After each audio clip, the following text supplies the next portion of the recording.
اچھا اخوان، آج کا جو ہمارا جز ہے یہ 14th جز ہے، اور آغاز جو ہے اس کا سورۃ الحجر سے ہے، جو کہ مکی صورت ہے. اور حجر کا مطلب ہے ایسی جگہ جہاں پہ عام لوگوں کا آنا جانا منع کیا گیا ہو. اور یہ حجر ایک ایسا مقام ہے، قوم صالح، حضرت صالح علیہ السلام یعنی قوم سمود جو تھی، وہاں اس علاقے کو حجر کا علاقہ کہا جاتا ہے. اور مشرکین مکہ اور اس طریقے سے مسلمان وہاں سے آیا جایا کرتے تھے، اور ان کے لیے عبرت ہوتا تھا. اللہ کے رسول صلی اللہ علیہ وسلم بھی وہاں سے گزرا کرتے تھے. تو خاص طور پہ اس صورت کے اندر اللہ تعالیٰ نے، چونکہ یہ مکی صورت ہے تو اس میں اپنی وحدانیت کے حوالے سے دلائل بھی دیے ہیں. اس طریقے سے سیدنا آدم علیہ السلام اور ابلیس کا واقعہ بھی ذکر کیا ہے. پھر انبیاء کے حوالے سے کچھ ذکر کیا، سیدنا شعیب علیہ السلام، سیدنا صالح، اور اس طریقے سے سیدنا لوط علیہ السلام کا ذکر کیا ہے. اور اس طریقے سے اس کے اینڈ پہ اللہ کے رسول صلی اللہ علیہ وسلم کو اس بات کی تسلی بھی دی ہے، کیونکہ سورہ حجر ایسے موقع کے اوپر نازل ہوئی تھی، خاص طور پہ جب مسلمان بہت ٹف سچویشن سے گزر رہے تھے. یعنی یہ وہ وقت تھا جو عروج تھا مسلمانوں پر ظلم اور زیادتی کا. تو اس موقع کے اوپر اللہ تعالیٰ نے یہ دلائل دیے، اور یعنی ان کو خاص طور پہ بڑی انٹرسٹنگ بات یہ ہے کہ کفار مکہ کو دکھایا کہ تم جس کو جو ہے وہ، بلکہ اگر آپ دیکھیں کہ اس کا آغاز کیا ہے، ربما یود الذین کفروا لو کانوا مسلمین، یعنی بار بار یہ کافر لوگ تمنا کریں گے کاش وہ مسلمان ہوتے. یعنی اللہ نے آغاز ہی یہاں سے کیا، یعنی دوسری آیت ہے، سوری آغاز تو قرآن مجید سے، پھر اس کے بعد دوسری آیت ہے ربما یود الذین کفروا لو کانوا، اس چیپٹر کا آغاز ہے. ان ادر ورڈز یعنی اتنی مشکل حالات میں اللہ تعالیٰ مسلمانوں کو یہ تسلی دے رہے ہیں کہ تم پریشان نہ ہو. یہ اصحاب الحجر جو ہیں یہ بہت بڑی طاقتور قوم ہے جن کے پہاڑوں کے اندر گھر تھے. آج دیکھو کیسے ان کو ختم کر دیا، ان کا نام لینے والا کوئی بندہ نہیں. اور اسی طریقے سے یہ سارے کفار جو تمہارے پر ظلم اور زیادتی کر رہے ہو، اور تم بظاہر بڑے کمزور ہو، تم پریشان نہ ہو، ان قریب یہ بار بار تمنا کریں گے، بار بار چاہیں گے. and they would continue to wish that they were believers, they were Muslims. سبحان اللہ. تو یہ بہت پروفاؤنڈ سورہ میری نظر میں ہے اس حوالے سے مسلمانوں کی جو ہے نا وہ ان کو ثابت قدمی کے لیے. اچھا مغیرہ، یہ سورت ون آف دا سورت ہے جس میں اللہ تعالیٰ نے آدم علیہ السلام کا اور ابلیس کا جو ہے نا وہ واقعہ ذکر کیا ہے.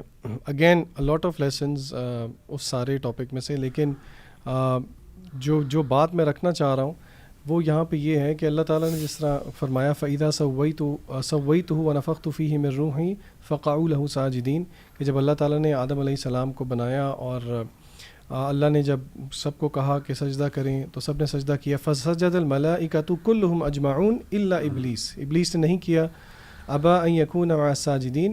اور پھر اللہ نے اس سے پوچھا کہ تم نے کیوں سجدہ نہیں کیا، تو اس نے جو آگے سے جواب دیا وہ اس نے ایک ریشنل پیش کیا. اور پھر اللہ تعالیٰ نے آگے سے کہا قال فخرج منها فإنك رجيم وإن عليك اللعنة إلى يوم الدين. تو آگے جو ابلیس نے وعدے کیے اللہ تعالیٰ سے انسانوں کو گمراہ کرنے کے لیے، اس میں سے ایک آیت نمبر 39 ہے جو میں آپ کے سامنے رکھنا چاہ رہا ہوں. قال ربی بما اغویتنی. ونس اگین اللہ کو اس نے بلیم کیا کہ کیونکہ آپ نے مجھے گمراہ کر دیا ہے، لَأُزَيِّنَنَّ لَهُمْ. اس کا ترجمہ یہ ہے کہ ان کے لیے میں مزین کر دوں گا. مفسرین نے یہاں پہ ایک سوال اٹھایا کہ کیا چیز مزین کر دوں گا، یعنی کہ اللہ نے وہ ایگزیکٹلی چیز مینشن نہیں کی، لیکن مفسرین کہتے ہیں کہ آیت کے کانٹیکسٹ سے یہ پتہ لگتا ہے کہ یہاں پہ مٹیریلزم کی بات ہے، زمین کی بات ہے. یعنی کہ زمین کی جو زینت ہے ان کو وہ دکھاؤں گا تاکہ وہ آخرت کی طرف توجہ نہ کریں اور زمین کی طرف ہی جو ہے وہ ہو کے رہیں. جس طرح کہ سورہ اعراف کے اندر ہم نے یہ آیت کوٹ بھی کی تھی، اور یہاں پہ مفسرین یہ آیت لے کے بھی آئے ہیں وَلَكِنَّهُ أَخْلَدَ إِلَى الْأَرْضِ، کہ اس شخص نے جس کو اللہ نے اپنی آیات دی تھیں لیکن اس نے پریفر کیا زمین کی دنیا کو. تو اس لیے جس دور میں ہم رہ رہے ہیں مٹیریل دور ہے، اور اس چیز کو ہم اس کے سورس کی طرف ریٹرن کریں کہ going a lot towards materialism, یہ شیطان کا ایک بہت بڑا بار ہے. سبحان اللہ. اچھا اخوان، میں جو ہے وہ تھوڑا سا انٹرسٹنگ ٹاپک ڈسکس کرنا چاہوں گا آپ سے، چونکہ میرا انٹرسٹ ایسٹرو فزکس میں بہت ہے، اور یہ آیات جو ہیں بڑی آپ کہہ لیجیے اسٹرائکنگ ہیں with regards to the wonders of the creation. تو آیا نمبر 14, 15, 16 اینڈ 17 انشاءاللہ، اور میں آپ لوگوں کی بھی رائے لینا چاہوں گا. وَلَوْ فَتَحْنَا عَلَيْهِمْ بَابًا مِنَ السَّمَاءِ فَظَلُّوا فِيهِ يَعْرُجُونَ. اور اگر ہم ان پر آسمان کا کوئی دروازہ کھول بھی دیتے اور وہ اس پر چڑھنے لگتے، لَقَالُوا إِنَّمَا سُكِّرَتْ أَبْصَارُنَا بَلْ نَحْنُ قَوْمٌ مَسْحُورُونَ. تب بھی وہ یہی کہتے کہ ہماری تو نظر بندی کر دی گئی ہے، وی ہیو بین بیوشڈ. بلکہ ہم پر تو جادو کر دیا گیا. اب دیکھیں پہلی چیز اس سے یہ ثابت ہوتی ہے کہ کفار جو ہے وہ پروف کے چکروں میں تھے نا, کہ ہمیں کوئی پروف ملے, کوئی آؤٹ آف دا وے جا کے ہمیں جو ہے نا وہ پروف دکھایا جائے. تو اللہ سبحانہ تعالیٰ نے کہا کہ اگر ہم ان پہ یہ پروف بھی کھول دیں کہ آسمانوں پہ چڑھنے لگیں, یعنی کوئی دروازہ کھول دیں ان کے لیے, وچ مینس کہ it is one of the wonders signs of Allah سبحانہ و تعالیٰ. اور اٹ آلسو مینس, مطلب میں اس کو ایسے دیکھتا ہوں کہ دروازوں کا بار بار ذکر ہوا, وفتحت السماء فکانت ابوابا, یہ اللہ سبحانہ تعالیٰ نے کہا کہ اس دن سارے دروازے جو ہے وہ کھول دیے جائیں گے. تو ایک ڈسکشن تو موجود ہے ایسٹرو فزسسٹ کے درمیان وارم ہولز کی, اور بلیک ہولز پہ آج کل بہت بات ہو رہی ہے. میں یہ امپلائی نہیں کر رہا کہ اس سے مراد وارم ہول ہی ہے, لیکن مراد اس سے یہ ہے کہ دیکھیں there are lots of wonderful signs in the creation of Allah سبحانہ و تعالیٰ, جس کی طرف ہماری توجہ بھی دلائی گئی ہے, اور شاید انسان ان کو پالے یا نہ پالے. لیکن اس کا مقصد جو میں سمجھا ہوں, بلکہ احمد بھائی ایک بار آپ نے بھی یہی بتایا تھا کہ اس کا مقصد بیسکلی ہے کریٹنگ آف اللہ سبحانہ و تعالیٰ, اور یہ کہ اللہ کنٹرولز ایوری تھنگ. وہ ایک آیت بھی ہے نا, سنوریہم آیاتنا فی الآفاق وفی انفسہم حتی یتبین جی جی بالکل. انہ الحق. اور اگلی جو آیات ہیں وہ بڑی انٹرسٹنگ ہے. وَلَقَدْ جَعَلْنَا فِي السَّمَاءِ بُرُوجًا وَزَيَّنَّاهَا لِلنَّاظِرِينَ, اور ہم نے آسمان میں برج بنائے ہیں, اور ہم نے اسے آسمانوں کو اور برجوں کو مزین کر دیا ہے دیکھنے والوں کے لیے. اب برج سے مراد بہت سی چیزیں ہیں, مطلب کچھ ٹرانسلیٹرز کہتے ہیں اس سے مراد کانسٹیلیشنز ہیں, کچھ اس سے پلرز مراد لیتے ہیں, کچھ اس سے پہرے کی جگہیں, یعنی while shifting from first heaven to second heaven Allah سبحانہ و تعالیٰ نے اپنے گارڈز بٹھائے ہوئے, پہرے دار بٹھائے ہوئے جو وہاں پر پہرا دے رہے ہیں. اور پھر اللہ سبحانہ و تعالیٰ کہتے ہیں وَحَفِظْنَا مِن كُلِّ شَيْطَانٍ رَجِيمٍ, اور ہم نے حفاظت کی ہے اس کی ہر شیطان مردود سے. الا من استرق السمع فاتبعه شهاب مبین, ما سوا اس کے کہ جو چوری چھپے سننا چاہتا ہے تو اس کا پیچھا کرتا ہے ایک انگارہ چمکتا ہوا. اس سے ثابت ہی ہوتا ہے کہ دیر آر سرٹن جنز, شیاطین, جن کی ریچ وہاں تک ہے, اور وہ اپنے کاہنوں کو, جو ان کے وہ ظاہر ہے ساحر اور کاہن جو لوگ ہوتے ہیں, وہ ان سے کچھ انفارمیشن ایکسٹریکٹ کرتے ہیں. بالکل, یہ حدیث میں آیا, حدیث میں بھی آیا ہے. اور پھر شہاب ثاقب انہیں مارا جاتا ہے, یہ سورہ ملک میں بھی ہے کہ اللہ سبحانہ وتعالیٰ کہتے ہیں انہیں ایک آگ کا گولا جو ہے وہ چیز کرتا ہے, اور وہ مقصد یہ ہوتا ہے کہ انہیں بھگایا جائے وہاں سے. تو یہ بھی بڑی انٹرسٹنگ دیکھیے بات ہے کہ یہ جو ہمارے ہاں ہوتا ہے نا کہ استخارہ جو ہے وہ کروانے آ جاؤ مجھ سے, میں تمہیں کچھ فیوچر کی باتیں بتا دوں گا, یہ بہت کامن ہے. یا یہ کہ وہ کہتے ہیں جی کہ آپ کا کوئی مسئلہ چل رہا ہے, میرے پاس آؤ, میں تمہیں اس کا حل بتاتا ہوں. تو آئی تھنک کہ these guys are involved in these things, یہ شیاطین کے ساتھ رابطہ, اور ان سے مے بی کوئی انفارمیشن فیوچر کی ایکسٹریکٹ کر لینا, جس میں سے ایک سچ ہوگا تو 99 جھوٹ ہوں گے حدیث کی روشنی میں اس طرح. تو لیکن اللہ ہمیں یہ بتا رہا ہے کہ میں نے حفاظت کی ہے, اور قرآن مجید کو تو اللہ نے پروٹیکٹ کیا, اور حفاظت ظاہر ہے وہ سورہ جن میں آتا ہے نا کہ وہ جو گارڈز تھے وہ زیادہ ایکٹیو ہو گئے, اور شیطان تو وہاں پہنچ بھی نہیں سکتا تھا وہاں پہ. تو یہ بڑی انٹرسٹنگ میرے لیے جو ہے نا. اچھا, یہ آپ نے جو بات کی نا نیچرل فینومینا کے بارے میں, ہمیں نا ہمیشہ اس رول کو نا ذہن میں رکھنا چاہیے. اور میں نے ایک سعودیہ میں عالم ہے, انہی سے یہ بات سنی تھی کہ جب بھی اللہ سبحانہ و تعالیٰ نے نیچرل فینومینا کے بارے میں بات کی نا قرآن میں, تو اس کا مقصد جو ہے وہ اس کو لوٹانا ہے اللہ تعالیٰ کی طرف واپس, کہ اس کا مقصد یہ ہے کہ تم پہچانو کہ اللہ سبحانہ و تعالیٰ کی قوت کو, صحیح قوت کے ساتھ اللہ سبحانہ و تعالیٰ کی وحدانیت کو, اور اس کے بعد اللہ تعالیٰ کا فیور تمہارے اوپر, کہ یہ جب جو بھی چیزیں بنائی ہیں, یہ آسمان بنایا ہے, یہ زمین بنائی ہے, سورہ نبا میں بھی بہت زیادہ اس چیز کا ذکر ہے, وہ تمہارے لیے بنائی ہے. سو اس میں ایک سینس آف گریٹیٹیوڈ ہمیں فیل ہونا چاہیے, ایک سینس آف او اللہ تعالیٰ کی لیے فیل ہونی چاہیے, اور اللہ تعالیٰ کی نشانیاں اور وحدانیت, اور سو گریٹیٹیوڈ اینڈ او جو ہے نا وہ اس سے ہمیں اخذ کرنا چاہیے اللہ سبحانہ و تعالیٰ کے بارے میں. اسی طرح اللہ کا تعارف ہے قرآن کے اندر.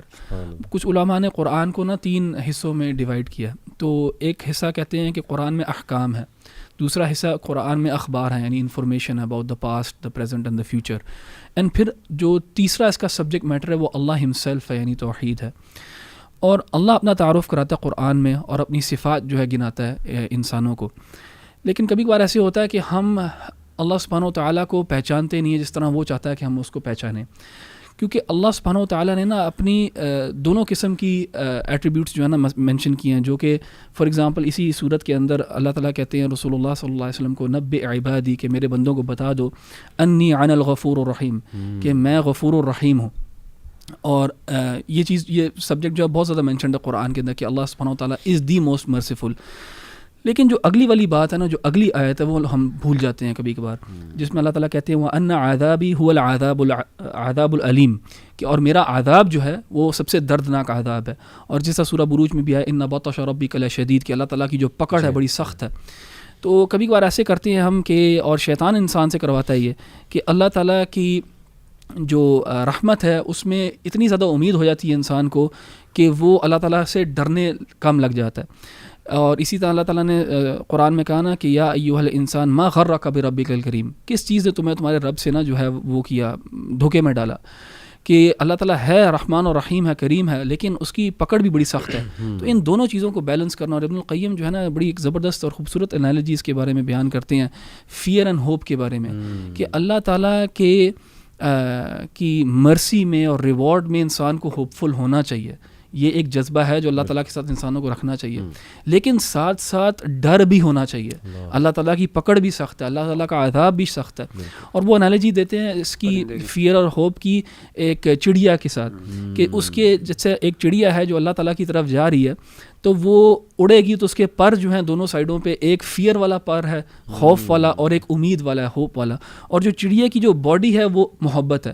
یعنی ہم دنیاوی لحاظ سے ہم لوگوں سے ڈرتے ہیں لیکن ہم ان سے محبت نہیں کرتے. نہیں, اللہ سے ڈرنا ہے محبت کے ساتھ. اور ہم لوگوں سے امید رکھ سکتے ہیں, ہو سکتا ہے آپ اپنے باس سے کچھ امیدیں رکھتے ہو لیکن آپ اس سے محبت نہ کرتے ہو, لیکن امید بھی رکھنی ہے تو محبت کے ساتھ. تو یہ ایک ایسی چڑیا ہے جو اللہ تعالیٰ کی طرف سفر کر رہی ہے, دونوں اس کے پر کام کر رہے ہیں, برابر کام کر رہے ہیں, فیئر والا بھی, ہوپ والا بھی, اور بیچ میں جو ہے نا محبت ہے.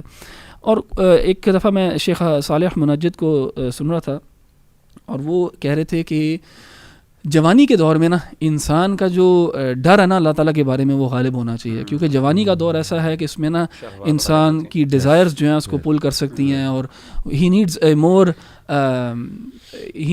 To be more fearful of Allah to be able to tread the right path. And پھر جب انسان جو نا when he crosses his maybe 40, 50s اور 60s, اینڈ میں انسان کے اندر امید زیادہ ہونی چاہیے, ہوپ زیادہ ہونی چاہیے, خاص طور پہ آخری اوقات میں اپنی زندگی کے اللہ تعالیٰ میں اچھی امید رکھنی چاہیے. تو یہ اللہ تعالیٰ کو پہچاننا اور ان دونوں ریلیشن شپس کو لے کے چلنا اور بیلنس کرنا بڑا ضروری ہے ہمارے لیے. اور احمد بھائی یہ بڑا ضروری ہے اللہ کے ایٹریبیوٹ سمجھنا, کیونکہ جو کرسچن کانسیپٹ آف گاڈ ہے وہ ہے کہ گاڈ از آل لو. بالکل, ہاں. اور اس وجہ سے نا وہ یہ ہضم نہیں کر پاتے کہ سفرنگس کیوں ہیں دنیا میں, اور یہ کیسے ہو سکتا ہے کہ کوئی پنشمنٹ گاڈ کی طرف سے آئے. تو دیکھیں ہم تو یہ کہتے ہیں کہ اللہ سبحانہ و تعالیٰ از دی موسٹ مرسیفل, اور اس کا جو ظاہر ہے مرسی ہے وہ غالب ہے اس کے غضب پہ, یہ تو حدیث میں بھی آتا ہے. لیکن Allah is the most just as well. اور جب ہم ایک عام لیڈر سے ایکسپیکٹ کر رہے ہوتے ہیں کہ یار وہ جسٹس بھی کرے گا, جی, اور وہ لیڈر جو بالکل who is all about love and forgiveness and nothing, no action, تو اس کو تو ہم مطلب ایک لیڈر سمجھیں گے نہیں, ڈسفنکشنل ہے. تو پھر یہ کیسے ہو سکتا ہے کہ کائنات کا جو رب ہے اس کے بارے میں آپ سوچیں کہ نہیں he will let go everything. Justice without punishment achievable ہی نہیں ہے. جی ہاں, اس دنیا میں بھی آپ دیکھ لیں, پولیس فورس ہے, جسٹس کے اندر ہمارے پینل کوڈ ہے, پنشمنٹس ہیں, تو جسٹس کے ساتھ پنشمنٹ تو ساتھ ساتھ. اس میں یہ جو آپ نے آیت ذکر کی نا وَلَوْ فَتَحْنَا عَلَيْهِمْ بَابًا مِنَ السَّمَاءِ فَضَلَّ, اس سے ایک اور چیز ہمیں جو ایک پوائنٹ ملتا سمجھنے کے لیے جو ملتا ہے وہ یہ ہے کہ دیکھیں پچھلی جو آیات ہیں ان کو بھی اگر آپ دیکھیں تو بڑی نازیبہ بات کی کفار مکہ نے اللہ کے رسول صلی اللہ علیہ وسلم کے حوالے سے, وَقَالُوا يَا أَيُّهَا الَّذِي نُزِّلَ عَلَيْهِ الذِّكْرُ إِنَّكَ لَمَجْنُونٌ, کہا مجنون ہے. اور کیا وجہ, لَوْ مَا تَأْتِينَا بِالْمَلَائِكَةِ, ہمارے پاس جو فرشتے لے کے آؤ, ان کو تم نہ, یعنی they were actually expecting کہ آپ ایسا کریں کہ ہمیں کچھ ایسی آیات اور ایسے براہین یا ایسے معجزات دکھائیں جس سے ہم کنونس ہو جائیں کہ آپ کی بات سچی ہے. صحیح. اچھا آگے چل کے اللہ تعالیٰ نے نا یہ مثال, اللہ نے کہا کہ دیکھو وَلَوْ فَتَحْنَا عَلَيْهِمْ بَابًا مِنَ السَّمَاءِ, اگر ہم آسمان کے دروازے تمہارے لیے کھول دیں, فَظَلُّوا فِيهِ يَعْرُجُونَ, اور یہ اوپر چڑھ جائیں, لَقَالُوا إِنَّمَا, یعنی یہ آسمان کی جو ملکوت ہیں اور آسمان کی جو اللہ کے رسول صلی اللہ علیہ وسلم نے باتیں ان کے بارے میں بتائی ہیں, فرشتے اور یہ ساری چیزیں دیکھ لیں, لَقَالُوا إِنَّمَا سُكِّرَتْ أَبْصَارُنَا, تو پھر بھی یہ کہیں گے کہ ہماری آنکھوں, ہمیں نہیں, ہم بی آر بیوچڈ, یعنی ہم پہ جادو کر دیا گیا, علیاذ باللہ. اس کا مطلب یہ ہے کہ اصل میں معجزوں کا تقاضا کرنا, یعنی ایکسپیکٹ کرنا اللہ تعالیٰ سے کہ جی مجھے کوئی معجزات دکھائے جائیں یا سپر نیچرل ہیپننگز میرے ساتھ ہوں تب جا کے میں ایمان لے کے آؤں گا، یہ کوئی بڑا پسندیدہ بات نہیں ہے. یعنی یہ وہ ان لوگوں کا تقاضا ہے جو اللہ معاف کرے جن کے لیے قرآن و سنت کے دلائل یا براہین کافی نہیں ہیں، یا جن کے نزدیک جو ہے نا یعنی سبجیکٹ میٹر جو ہے وہ امپورٹنٹ نہیں ہے بلکہ سپر نیچرل اور اس طرح کی چیزوں سے وہ امپریس ہوتے ہیں. اللہ معاف کرے. اور آپ دیکھیں کہ انسانوں کی یہ ٹینڈنسی ہے علی بھائی، آپ دیکھیں مارول مووی جو ہے، یعنی ایک زمانہ تھا کہ ہم کبھی سوچ بھی نہیں سکتے تھے کہ یہ سپر مین جو ہے بچوں کی چیزیں سمجھا کرتے تھے، کارٹونز، یہ سپر مین، بیٹ مین، یہ وہ. اب اللہ معاف کرے ان کے اوپر موویز آ گئی ہیں اور اتنا زیادہ ان کے اوپر بجٹ لگ رہا ہے، اللہ معاف کرے. اور ایک ہوتا ہے نا کہ بیٹ مین کی ایک مووی نہیں، سیریز چل رہی ہیں، مطلب ملٹیپل موویز لگائی جا رہے ہیں، اسپائڈر مین کے 3-4 ورژنز آ گئے ہیں. So in other words, supernatural, we are impressed by the supernatural. We have obsession with the supernatural. قرآن مجید میں اللہ تعالیٰ نے معجزات کا تقاضا پسند نہیں کیا. ایک مسلمان اور سچے مسلمان جو تھے، مومن تھے، خاص طور پہ صحابہ بھی دیکھ لیں، ابو بکر، عمر، جو بڑے بڑے صحابہ تھے جو جن کو ہم اصحاب یعنی مقربین کہتے ہیں، یا پھر they were not actually impressed by the Prophet صلی اللہ علیہ وسلم's معجزات. They were actually impressed by Prophet's character. Subject matter Quran itself is important. تو میں سمجھتا ہوں کہ اصل میں جس بندے نے ایمان لے کے آنا ہوتا ہے نا، اس کو یہ معجزات کافی نہیں ہوتے. یعنی اللہ کہتے ہیں کہ آپ دکھا بھی دیں پھر بھی کوئی فرق نہیں پڑے گا، اور جس نے ماننا ہوتا ہے وہ سبجیکٹ میٹر کو دیکھ کے قرآن کو پڑھ کے ہی مان لے گا. تو اسی لیے ہمیں اللہ سے اس طرح کی ایکسپیکٹیشن سپر نیچرل کی جو ہے نا وہ نہیں رکھنی چاہیے. اس آیت سے بھی پتہ چلتا ہے. بالکل. اور مغرب بھائی آپ نے یہ باتیں کی نا کہ رسول اللہ صلی اللہ علیہ وسلم کو یہ کیا کہا کرتے تھے، وہ کیسے ایک لحاظ سے پریشر کر رہے تھے. تو یہاں پہ اللہ سبحانہ وتعالیٰ کہتے ہیں وَلَقَدْ نَعْلَمُ أَنَّكَ يَضِيقُ صَدْرُكَ بِمَا يَقُولُونَ، کہ ہمیں پتہ ہے، اللہ تعالیٰ کہتے ہیں ہمیں پتہ ہے، آیت نمبر 97، ہاں آیت نمبر 97، کہ ہمیں پتہ ہے کہ تمہارا جو سینہ ہے وہ کس طرح کنسٹرکٹ ہو جاتا ہے اس چیز کے اوپر جو تم سنتے ہو ان کو کہتے ہوئے. یعنی رسول اللہ صلی اللہ علیہ وسلم کو بے حد تکلیف ہوتی تھی جب وہ آپ صلی اللہ علیہ وسلم کو برا بھلا کہتے تھے، اس طرح کے تقاضے کرتے تھے، جھوٹا کہتے تھے، کیا کیا نہیں کہا انہوں نے آپ صلی اللہ علیہ وسلم کو. اور اللہ سبحانہ و تعالیٰ ادھر جو ہے نا وہ تسلی دے رہے ہیں اپنے نبی صلی اللہ علیہ وسلم کو. اور یہاں پہ ہمیں یہ بھی پتہ لگتا ہے کہ رسول اللہ صلی اللہ علیہ وسلم نا کہ ہیومن ایموشنز تھے. یعنی جب ان کو گالی دی جاتی تھی ان کو تکلیف ہوتی تھی، ان کو یعنی جب ان کے لوگ جو ہیں ان کو جھٹلاتے تھے تو ان کو تکلیف ہوتی تھی. تو اللہ سبحانہ و تعالیٰ نے نا ان کو تسلی دی یہاں پہ. اور پھر آگے اللہ تعالیٰ نے نا سلوشن بھی بتایا کہ تمہیں کیا کرنا چاہیے. اور ہمیں نا ہاں بالکل کہ اللہ تعالیٰ کی تسبیح بیان کرو، اور پھر وکم من الساجدین، اور سجدے کرنے والے میں سے ہو جاؤ، یعنی سجدے میں آ جاؤ، یعنی نماز پڑھو، عبادت کرو بیسیکلی. ہاں بالکل.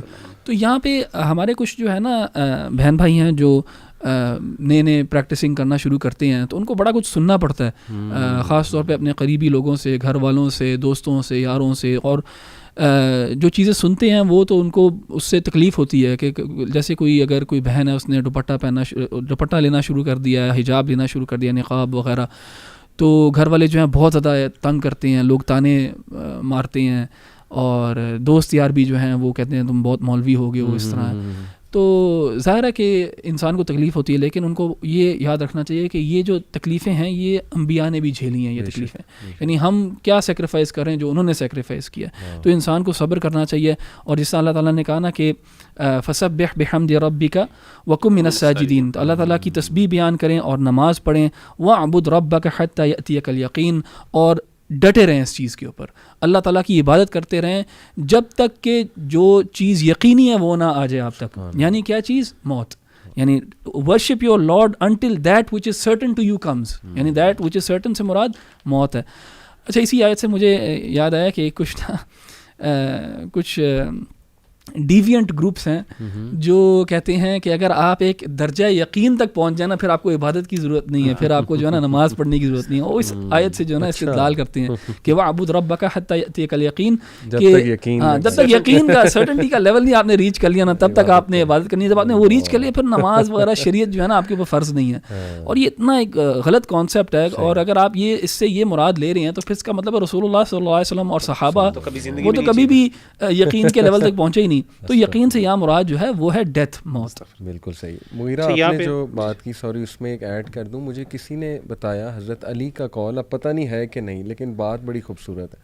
تو وہ قول یہ ہے کہ جس نے لاجک کی بیسس پہ اللہ کی اطاعت کی تو اس نے پھر اطاعت لاجک کی ہے، اللہ سبحانہ و تعالیٰ کی نہیں کی ہے. تو یہ از دیٹ ٹرو کہ دیکھیں اطاعت تو یہ ہے نا کہ اللہ نے جو کہہ دیا وہ کیا جائے, لیکن لاجک مانگنا بری بات تو نہیں ہے, بٹ یہ کورٹ کے مطابق کہ لاجک لے کے کسی چیز پہ آپ عمل کرنا شروع کر دیں تو دیٹ از دی اطاعت آف دی لاجک, ناٹ اللہ سبحانہ و تعالیٰ. وہ جیسے کہ نا ایک آیت, چلیں واللہ عالم اس کا مطلب کیا ہے, لیکن وہ ایک آیت ہے نا کہ جس میں اللہ تعالیٰ فرماتے ہیں کہ جب تک یعنی سورۃ بقرہ کے پہلے سپارے میں بھی اللہ نے ذکر کیا کہ جب بھی رسول ان کے پاس ایسی چیز لے کے آتے تھے جو ان کو پسند نہ ہوتا تھا تو وہ اس کا انکار کرتے تھے. تو ان ادر ورڈز اگر بندہ اپنی انڈرسٹینڈنگ کو اس کو بیس بنا لے تو پھر وہ کمال کیا بات ہے. اصل بات تو یہ ہے کہ انسان کی یعنی سبمیشن کا صحیح یعنی ایبسولوٹ سبمیشن کا تو پتہ تب چلتا ہے جب انسان کو کوئی چیز سمجھ نہ آئے, اس کے باوجود انسان جو ہے وہ جھک جائے اللہ کے سامنے. اچھا یہاں پہ نا سورہ نحل میں ایک آیت ہے, آیت نمبر 58 جو میں ذکر کرنا چاہ رہا ہوں, ہمارے معاشرے کی ایک عکاسی کرتی ہے. 58 نمبر آیت ہے, وَإِذَا بُشِّرَ أَحَدُهُم بِالْأُنثَىٰ ظَلَّ وَجْهُهُ مُسْوَدًّا وَهُوَ كَظِيمٌ يَتَوَارَىٰ مِنَ الْقَوْمِ مِنْ سُوءِ مَا بُشِّرَ بِهِ أَيُمْسِكُهُ عَلَىٰ هُونٍ أَمْ يَدُسُّهُ فِي التُّرَابِ أَلَا سَاءَ مَا يَحْكُمُونَ. اللہ معاف کرے, اللہ تعالیٰ نے کہا کہ جب بھی اصل میں کفار مکہ نے اللہ کے لیے نا بیٹیوں کا جو ہے نا وہ اللہ معاف کرے ان کو ثابت کیا. تو اللہ نے کہا کہ ان کی حالت یہ ہے کہ جس چیز کو یہ اللہ کی بیٹیاں بنا رہے ہیں یہ اپنے لیے اس کو برا جانتے ہیں. اور اللہ نے کہا کہ ان کی حالت یہ ہے کہ جب ان میں سے کسی بیٹی کی ان کو بشارت دی جائے, بتایا جائے, خبر دی جائے تو آپ دیکھیں گے اس کا چہرہ سیاہ ہو جاتا ہے اور غصے سے وہ بندہ بھر جاتا ہے اور غم سے وہ بندہ بھر جاتا ہے. اللہ معاف کرے. انفارچونیٹلی آج بھی آپ دیکھیں کہ معاشرے کے اندر بیٹیوں کو نا ایک بوجھ سمجھا جاتا ہے اور بیٹیوں کو نا ایک یعنی تکلیف اور ایک چہرے ایک غم کی صورت. اور جیسے کہ پچھلے دنوں ایک واقعہ بھی ہوا تھا, اللہ معاف کرے, ایک لڑکے نے اپنی بیٹی کو, بالکل نومولودہ بیٹی جو تھی اس کو اللہ معاف کرے اس کو جو ہے وہ مار دیا, اس نے لٹرلی آئی تھنک پستول سے مار دیا, گولیاں مار کے, اللہ معاف کرے, چھوٹی سی بچی کو.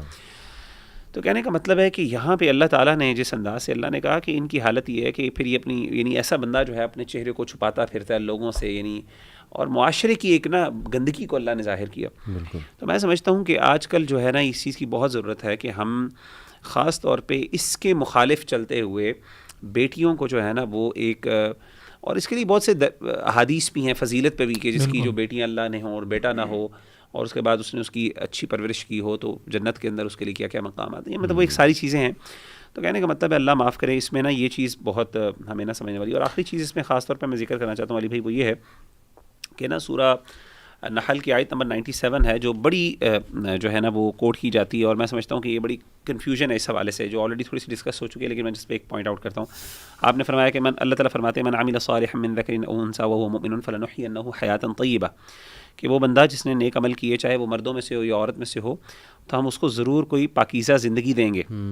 اب پاکیزہ زندگی سے مراد کیا آگے وہ میں ذرا وضاحت کرنا چاہتا ہوں. وَلَنَجْزِيَنَّهُمْ أَجْرَهُمْ بِأَحْسَنِ مَا كَانُوا يَعْمَلُونَ. اللہ کہتے ہیں کہ ہم ان کو جزا دیں گے, ان کا اجر بہت اچھا اجر ما كانوا يعملون جو وہ عمل کرتے تھے اس کے بدلے. اب ہمارے یہاں عام طور پہ ایکسپیکٹ یہ کیا جاتا ہے کہ جب ہم دین پر چلے ہیں تو دین پہ چلنے کا مطلب یہ ہے کہ اب ہماری جو ہے نا دنیا ہمارے لیے بہت آسائشوں والی ہو جائے, مال و دولت ہمیں ملنا شروع کر دے, ہم پر مشکلات ختم ہو جائیں, تکلیفیں, کیونکہ اب ہم اللہ کے پیارے ہو گئے ہیں. مطلب یہ کانسیپٹ ہے پاکیزہ زندگی. اور ہم یہ آیت بعض اوقات کوٹ کرتے ہیں کہ دیکھیں اللہ نے کہا کہ اچھی زندگی ملے گی, دنیا جہان کی کامیابی ملے گی. اس کا مطلب ذرا سن لیں, میں سمجھتا ہوں کہ وہ بڑا امپورٹنٹ ہے. مفسرین نے, میں نے آج تھوڑا سا مفسرین کی کچھ آراء نکالی اور میں نے کہا کہ وہ کس طریقے سے انہوں نے بیان کیا. سبحان اللہ, آپ حیران ہوں گے, ناٹ اے سنگل مفسر ایکچولی یعنی اس کو یہ بتایا کہ اس کا مطلب یہ ہے کہ مشکلات آنا بند ہو جائیں گی. کسی ایک مفسر نے یہ نہیں کہا کہ دنیا جو ہے نا اس میں مال و دولت ملنا شروع کر دے گا. کیا کیا چیزیں بیان کی, سبحان اللہ.